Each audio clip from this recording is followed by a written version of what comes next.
Predicting your behavior with an absolute accuracy has been Google's quest for 2 decades. If they can do that, they can generate endless streams of money from advertisers and anyone else who is willing to pay for exploiting such power. How much are they able to follow you across the internet? Well, the reality is that Google's surveillance has no limits.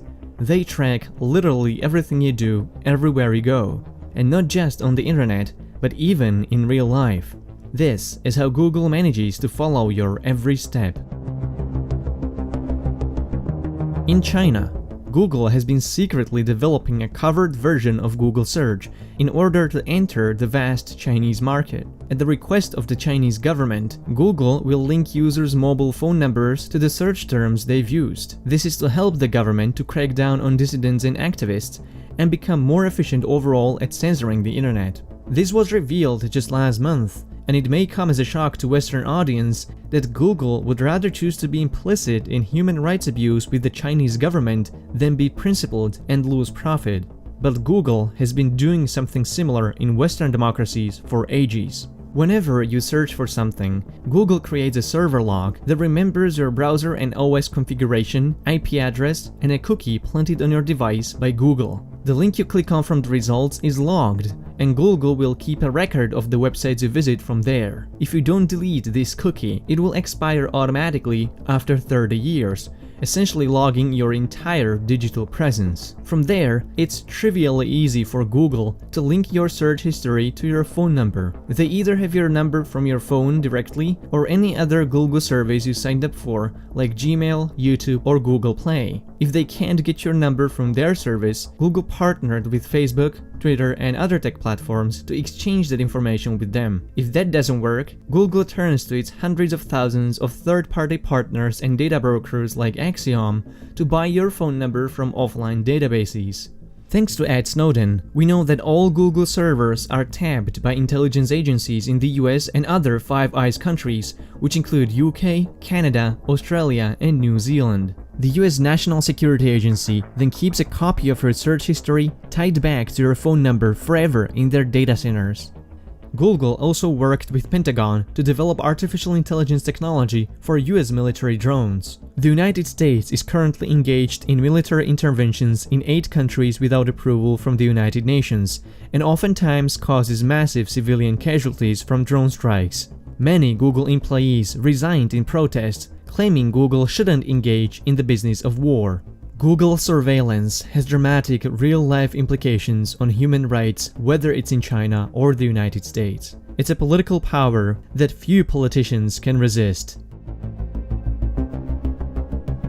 If you signed up for Gmail, you didn't just give up your phone number, but some precious information that is unique to your biology. Ever since Gmail came to existence, Google has been actively scanning your emails for keywords to expose you to more ads in your inbox. But Google also used your private emails to study your writing style and the way you type. Similar to how you walk is unique to your person, the way you hit keys on your keyboard and your writing style also belong to you only. This allows Google to identify you across your whole internet presence, even if you create pseudonymous accounts on public forums like Reddit.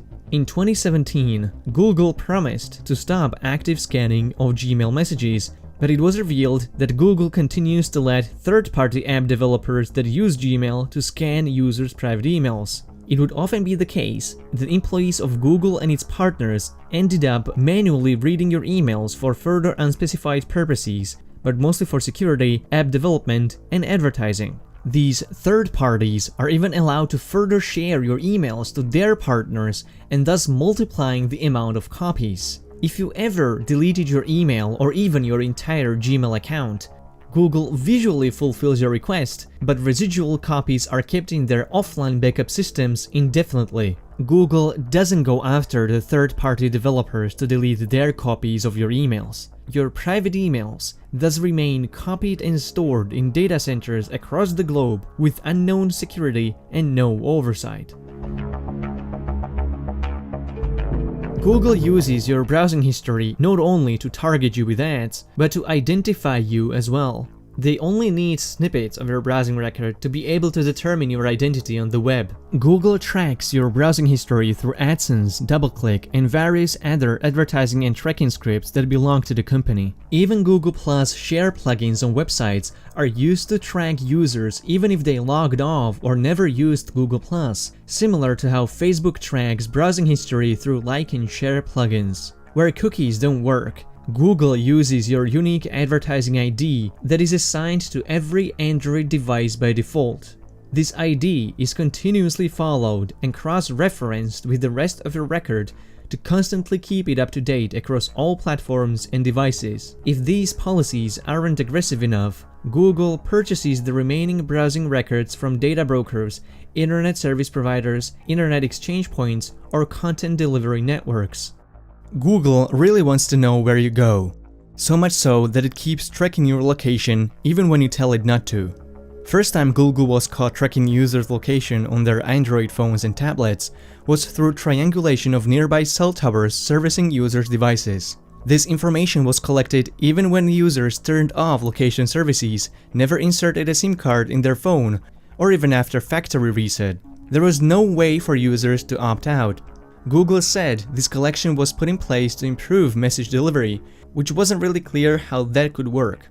Nonetheless, Google promised to turn this feature off and stop collecting location data for users who turn off location services. That was a lie. Even with location history turned off, Google can use any app activity to keep a minute-by-minute record of your location, but you wouldn't have any visual way to find out about it.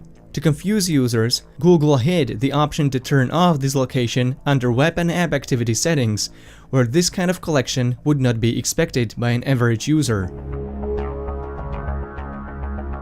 This year is a big milestone for Google. 40% of global ad spending is expected to take place online, outspending TV advertising by $40 billion.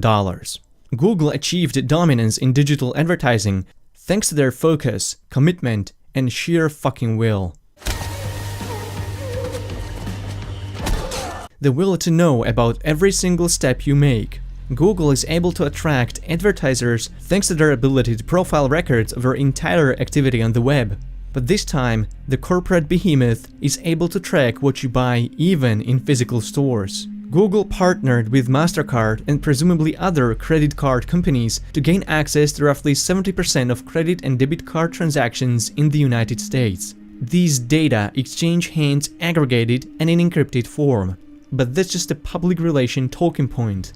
Google can verifiably de-anonymize these data with its massive pool of personal information it holds on their users. By constantly tracking users' location, Google can correlate when users saw an online ad and walked into a store to buy it, almost entirely irrespective of how much time has passed between the two events. Digital profiles in Google's databases contain very detailed information about users' likes, preferences, interests, and private thoughts. The search giant is able to retrospectively compare these profiles with the aggregated databases of offline purchases to identify individual purchasing histories. Google tracks offline purchases in order to prove advertisers when online ads make impressions that translate into physical transactions. Digital advertising is still a relatively new platform compared to television. By tracking users' offline purchases, Google can persuade the advertising industry that they can pinpoint marketing campaigns with surgical accuracy. I only mentioned tracking that we know of. There might be numerous trade secrets, undisclosed agreements, and technologies developed by Google to win the race to get inside people's minds.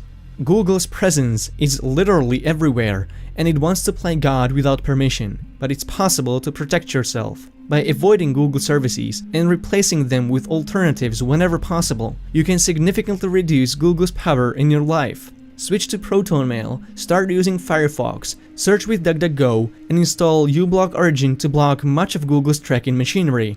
If you want to become more advanced at protecting yourself from Google, you can watch my tutorials on some essential tools that will help you regain control of your digital self. Share this video so that more people can learn about Google's powers, and subscribe if you are new to this channel. And remember to stay vigilant.